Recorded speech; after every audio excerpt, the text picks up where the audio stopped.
రామచంద్రాపురం అనే గ్రామంలో రాఘవయ్య అనే పేద రైతు ఉండేవాడు.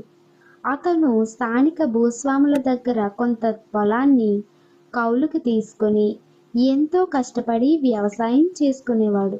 ఎటువంటి మోసం చేయకుండా భూస్వాముల వాటా వారికి సమయానికి అందచేయటంతో రాఘవయ్యకు అందరిలోనూ మంచి పేరు ఉండేది. అలా రోజులు గడుస్తూ ఉండగా ఒకరోజు రాఘవయ్య భార్య రాఘవయ్యతో, ఏమండి, ఎన్నాళ్ళు ఇలా కౌలు చేస్తారు? దాచిన సొమ్ముతో పాటు నా నగలు అమ్మేసి దానితో మనం కూడా కాస్త పొలం కొనుక్కుందామండి. నాకు కూడా ఆ ఆలోచన లేకపోలేదు కాంత. కానీ మన దగ్గర ఉన్న సొమ్ముతో ఏటి దగ్గర పొలం దొరకదు, అదే ఆలోచిస్తున్నా. పర్వాలేదు, అక్కడ బావి తవ్వితే నీరు పడుతుంది, మనకంటూ సొంత పొలం ఉంటుంది కదండి అని సలహా ఇచ్చింది కాంతమ్మ. అలా అయితే బావితో పాటు కొంత పొలం అమ్మకానికి సిద్ధంగా ఉందని తెలిసింది, అది అడిగి చూస్తా. తరువాతి రోజు రాఘవయ్య ఊరి పూజారి దగ్గరకు వెళ్లి, అయ్యా పంతులు గారు, నేను ఊరి చివరిలో ఉన్న సిద్ధయ్య గారి పొలం కొనాలి అనుకుంటున్నాను. మంచి ముహూర్తం చూడండి. కానీ రాఘవయ్య, ఆ పొలం కాలుకు చాలా దూరంలో ఉంది. దానికి నీరు అందదు. అందులో ఉన్న బావిలో ఇంక నీరు కూడా పొలంకి సరిపోదు. అందుకే ఆ పొలాన్ని ఎవరు కొనటం లేదు. ఆ విషయం నీకు కూడా తెలుసు కదా. వీటన్నిటికీ మించి అసలే వడ్డీ వ్యాపారి సిద్ధయ్యకి అత్యాశ. కొనేటప్పుడు జాగ్రత్త, మరి అన్ని పక్కాగా రాయించుకో అని హెచ్చరించి ఒక మంచి ముహూర్తం చూసి చెప్పారు పంతులు గారు. అనుకున్నట్లుగానే రాఘవయ్య ఒక మంచి రోజు చూసుకుని సిద్ధయ్య దగ్గర పొలం మరియు దానిలో గల బావిని సిద్ధయ్య చెప్పిన ధనమిచ్చి కొనుక్కున్నాడు. అందుకు తగ్గట్లుగా సంతకం చేసి పత్రం ఇస్తాడు సిద్ధయ్య. కొన్న పొలంలో రాఘవయ్య చాలా కష్టపడి పనిచేస్తాడు. అంతేకాదు, దేవుడి దయ వలన ఆ 7 వర్షాలు బాగా పడ్డాయి. ఎప్పుడూ ఇంకిపోయి ఉండే బావిలో పుష్కలంగా నీరు ఊరింది. దాంతో పంట చక్కగా పండింది.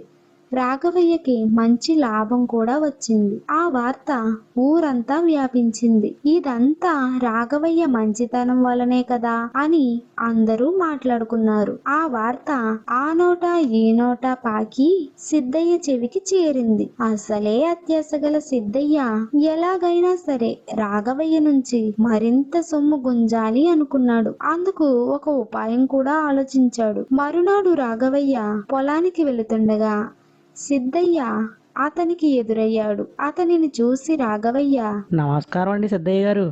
రాఘవయ్య, నీకోసమే వస్తున్నా. సరిగ్గా నువ్వే ఎదురయ్యావు. నా కోసం వస్తున్నారా? కబురు పెడితే నేనే వచ్చేవాడిని కదండి. ఏంటి విషయం చెప్పండి. ఏమీ లేదు రాఘవయ్య. నీకు నేను పొలం, అందులో బావిని అమ్మేశాను. కానీ అందులో నీరు అమ్మలేదు. ఆ నీటిని వాడుకొని నువ్వు చక్కగా పంట పండించుకొని సంపాదించావు. మరి ఆ నీటికి సొమ్ము నువ్వు చెల్లించాలి కదా.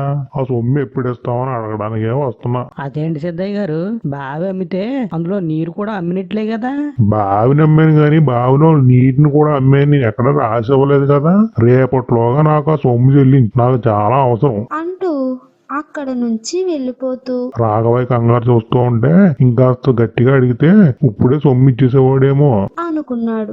ఏమీ పాలుపోని రాఘవయ్య తన సమస్యని గ్రామ పెద్దకి విన్నవించుకోవాలి అనుకున్నాడు. వెంటనే వెళ్లి ఆ గ్రామ పెద్దని కలిసి విషయం అంతా చెప్పాడు. అప్పటికే అధిక వడ్డీ తగవులలో ఎన్నో సార్లు పంచాయతీకొచ్చిన సిద్ధయ్య అత్యాశ గురించి తెలిసిన ఆ గ్రామ పెద్ద అతనికి సరైన బుద్ధి చెప్పాలి అనుకున్నాడు. రాఘవయ్యకు ఒక ఉపాయం చెప్పాడు. మరునాడు సమస్య పంచాయతీకి చేరింది. అక్కడ రాఘవయ్య గ్రామ పెద్దతో, అయ్యా, నేను ఈ సిద్ధయ్య గారి వద్ద పొలం, అందులో బావి కొన్నాను. కానీ ఆ బావిలో నీటి కోసం ఇప్పుడు సిద్ధయ్య గారు నన్ను మరింత సొమ్ము అడుగుతున్నారు. నాకు మీరే న్యాయం చెయ్యాలా? అయితే సిద్ధయ్య, నువ్వు నీ పొలాన్ని, అందులో బావిని రాఘవయ్య అమ్మింది నిజమేనా? నిజమే అండి.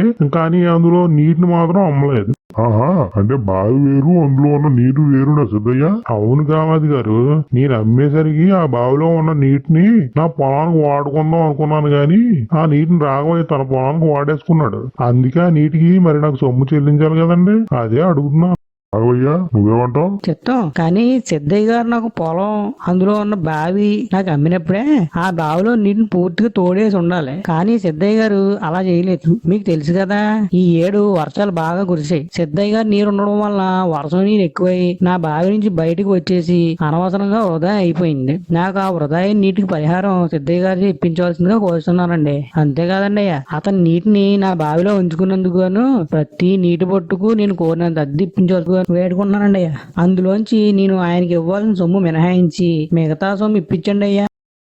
సిద్ధయ్య, బావిలో నీటిని బావితో పాటు అమ్మలేదని నువ్వే చెప్పావు. కాబట్టి రాఘవయ్య చెప్పిన విధంగా అతని బావిలో నీ నీటిని ఉంచుకున్నందుకు అతను కోరిన విధంగా ప్రతి నీటి చుక్కకు లెక్క కడితే ఇంకా నువ్వే రాఘవయ్యకు తిరిగి సొమ్ము చెల్లించాలి. వెంటనే ఆ సొమ్మును రాఘవయ్యకు చెల్లించు, లేకుంటే ఈ గ్రామ వర్గాలని ఆస్తులన్నీ అమ్మి అతనికి పరిహారం ఇస్తాను అన్నాడు ఆ గ్రామ పెద్ద. ఆ తీర్పుతో కంగుతిన్న సిద్ధయ్య తన అత్యాశ తననే ముంచేసింది కదా అని గ్రహించి, అయ్యా, ఈ రాఘవయ్య నుంచి మరింత సొమ్ము గుంజాలని వచ్చేస్తో నేను చేసిన పనికి సిగ్గుపడుతున్నా. పెద్ద మనసులో మీరు నన్ను క్షమించాలి. రాఘవయ్య కూడా నన్ను క్షమించాలి అని వేడుకున్నాడు. సిద్ధయ్య, నీకున్న తెలివి మంచి పనులకు ఉపయోగించు. ఇలా అత్యాశతో కూడబెట్టిన సొమ్ము నీకు ఎప్పటికీ పనికిరాదు. నువ్వు చనిపోతే కనీసం ఒక్కరు కూడా ప్రేమతో కన్నీరు బొట్టు కార్చరు సిద్ధయ్య. నీకు ఇదే చివరి అవకాశం. ఇకపై న్యాయంగా బతుకు అని హెచ్చరించాడు గ్రామ పెద్ద.